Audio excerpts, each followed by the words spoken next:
Lots of people have problems resawing thin pieces of wood on their bandsaw. Here's what you need to know. It's the blade, it's the blade, it's the blade. If you have a cheap blade, what's a cheap blade? Any blade under 20 bucks.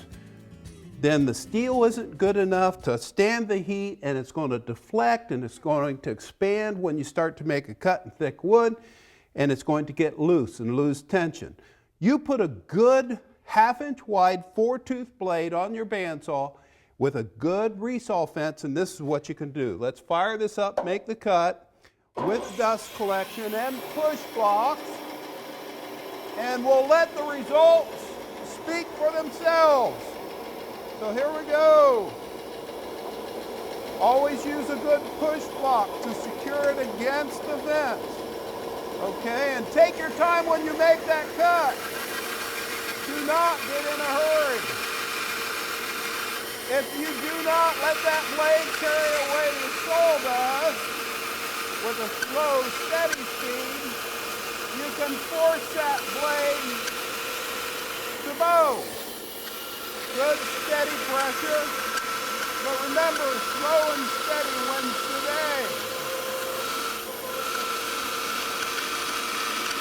Okay, now this was part of the 3D scroll saw show.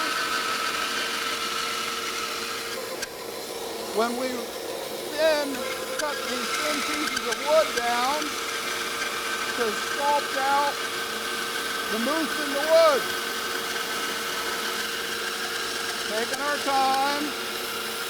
And when you finish a cut, for goodness sake, don't break out of a cut out of a cut.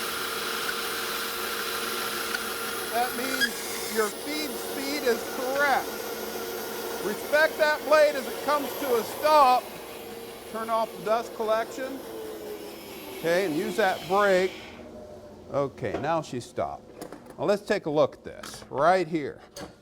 That is a perfect resaw.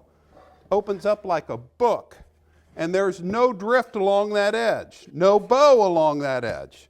So that proves that you can resaw these massive pieces of wood on your bandsaw. Just remember one final tip. You have to tune up the bandsaw. Make sure your roller bearings are actually kissing the blade and lubricated with a Teflon spray, never WD-40, and add lots of tension to this. Take it a notch or two above whatever width of the blade. This is actually set for 3/4. And then when you're through with the cut, release the tension so that it doesn't fatigue the weld or put flat spots into your tires. So there are some wonderful resaw tips for you. Now you can do it. Go have some fun.